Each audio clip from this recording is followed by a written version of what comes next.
नमस्कार दोस्तों अगर आप चाहते हैं आपका शरीर निरोगी रहे, बीमारी से दूर रहे, तो दोस्तों समय के साथ-साथ अपनी डाइट में कुछ बदलाव करने चाहिए। ख़ास करके 36 साल के बाद। दोस्तों 36 साल के बाद हमारे शरीर में कुछ बदलाव होने लगते हैं। अगर इस समय हम खाने-पीने पे ध्यान नहीं देते हैं तो कब्ज़, गैस, एसिडिटी, ब्लड प्रेशर, हृदय से संबंधित कई सारी बीमारियां अपनी चपेट में ले लेते हैं। तो दोस्तों यहीं पे हम लापरवाही करने लगते हैं।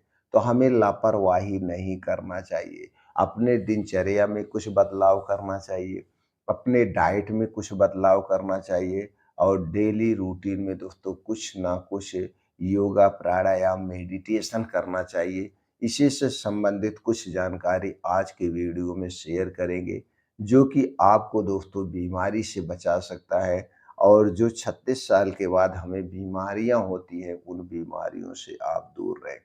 36 साल के बाद दोस्तों चलिए हम जानते हैं सबसे पहले क्या-क्या लेना चाहिए, क्या खाना चाहिए। दोस्तों 36 साल के बाद सबसे ज़्यादा जो हमें ध्यान देने की ज़रूरत है, वो फाइबर से भरपूर चीज़ों का सेवन करना चाहिए।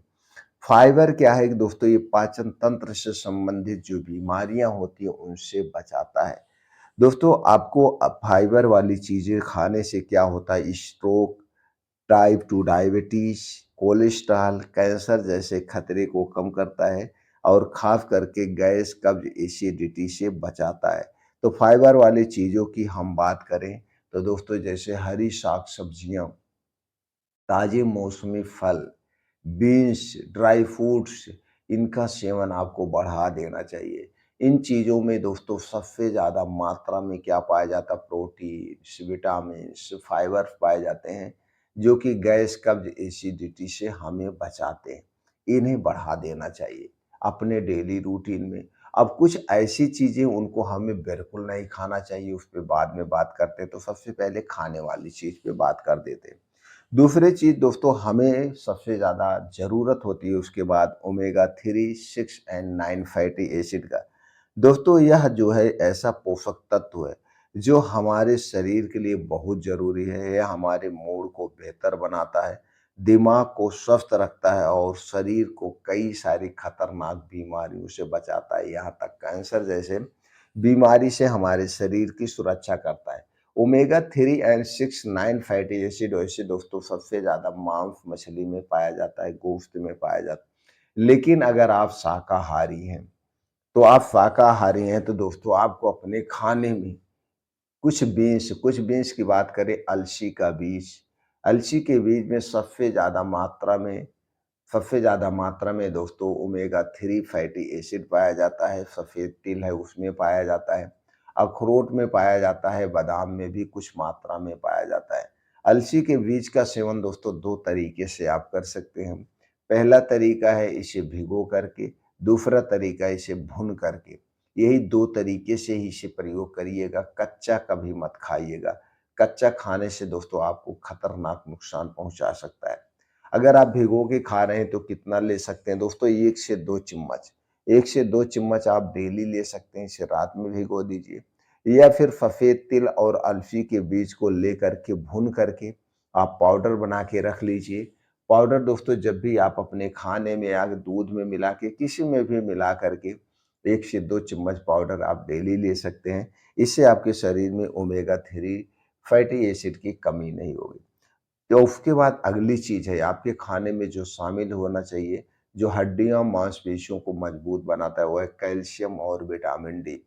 दोस्तों विटामिन डी की बात करें तो आप अगर रोज़ आधे घंटे से 40 मिनट उगते हुए सूरज के सामने बैठते हैं तो आपके शरीर में कभी विटामिन डी की कमी नहीं होगी। अगर हम कैल्शियम की बात करें तो आपको अपने खाने में डेयरी प्रोडक्ट लेना चाहिए, लेकिन ये डेयरी प्रोडक्ट दोस्तों आपके घर का होना चाहिए, आपके घर का तैयार दूध दही से होना चाहिए। पैकेट का दूध दही मट्ठा बिल्कुल मत लीजिए, इसे खाने से कोई मतलब नहीं है। उसके बाद दोस्तों ये ड्राई फ्रूट्स, हरी सब्जियां, बीन्स होते हैं, इसमें भी प्रचुर मात्रा में पाया जाता है।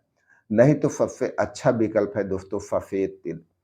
सफेद तिल में सबसे ज़्यादा पाया जाता है। इसके बाद दोस्तों पाया जाता है रागी में। रागी में भी दोस्तों कैल्शियम प्रचुर मात्रा में पाया जाता है, नहीं तो सबसे अच्छा विकल्प है ये पान में खाया जाने वाला चूना। पान में खाया जाने वाला चूना दोस्तों बहुत ही ज़रूरी है। इसमें भरपूर मात्रा में ओमेगा 3 वो कैल्शियम की मात्रा होती है, भरपूर मात्रा में होती है। इसका प्रयोग कैसे करना है दोस्तों? इसका प्रयोग करना बहुत आसान है। आपको मार्केट में जो पान में लगाया जाता है चूना, ये डिब्बी में मिल जाएगा। तो ₹2 की डिब्बी मिलती है दोस्तों, 1 डिब्बी पूरे 1 महीना चलती है। इसका प्रयोग कैसे करना है? प्रयोग करने का अच्छा तरीका है दोस्तों, 1 गेहूँ के बराबर 1 गेहूँ के बराबर आप चूना लीजिए। इसे दोस्तों गन्ने के रस में या अनार के रस में, सेब के रस में, किसी के रस में मिला के ले सकते हैं। या आप जो सब्ज़ी खा रहे हैं उसमें मिला के ले सकते हैं। या फिर सबसे अच्छा तरीका है, दोपहर में अगर आप दही खा रहे हैं, तो 1 कटोरी दही लीजिए। ये दही आपके घर की होनी चाहिए और उसी में मिला कर के आप ले सकते हैं। ये चूना सबसे अच्छा है, लेकिन ये चूना सबको नहीं खाना चाहिए। तो किसे नहीं खाना चाहिए, चलिए वो भी जान लेते हैं। जिसको कभी पथरी की शिकायत हुई है या पथरी की शिकायत है, उन्हें चूने का प्रयोग नहीं करना चाहिए। उनके लिए चूना नुकसानदेह हो सकता है, बाकी लोग चूने का प्रयोग कर सकते हैं। तो इससे क्या होगा, आपके शरीर में ना तो कैल्शियम की कमी होगी और ना तो दोस्तों आपके शरीर में विटामिन डी की कमी होती। तो ये कैल्शियम और विटामिन डी बहुत ज़रूरी है। अब दोस्तों कुछ सावधानी भी बरतना पड़ेगा। 36 साल के बाद हमारा पाचन तंत्र कमज़ोर होने लगता है, गैस, कब्ज़, एसिडिटी की शिकायत होने लगती है। इसके लिए दोस्तों आप बाहर की जितनी भी चीज़ें उन्हें खाने से बचना होगा, ख़ास करके तली भुनी चीज़ें। बाहर के पिज़्ज़ा, बर्गर, मोमोज़, समोसे इससे खाने से बचना होगा। हाँ, आप एकाएक तो नहीं बंद कर सकते हैं, धीरे-धीरे इन्हें बंद कर दीजिए। कभी-कभार स्वाद के लिए ले सकते हैं, नहीं तो इन चीज़ों का नहीं खाना चाहिए।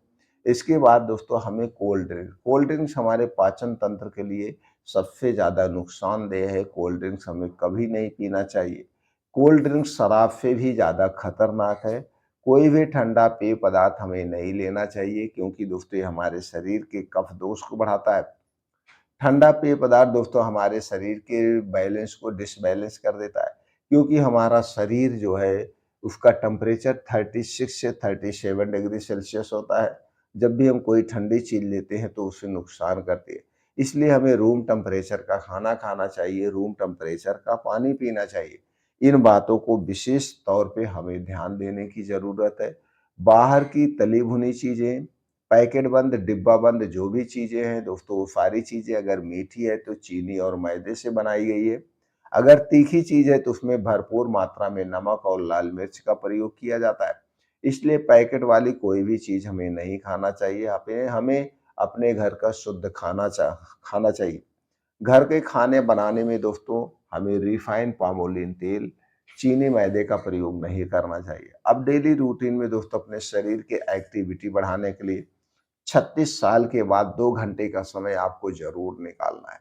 ये 2 घंटे का समय, सुबह का समय सबसे उत्तम होता है। तो आप रात को जल्दी सो जाइए और जल्दी सोने के बाद सुबह जल्दी उठ जाइए, जिससे 2 घंटे का समय निकाल के तेज़ गति से मॉर्निंग वॉक करिए, दौड़ लगाइए, जिम जाइए।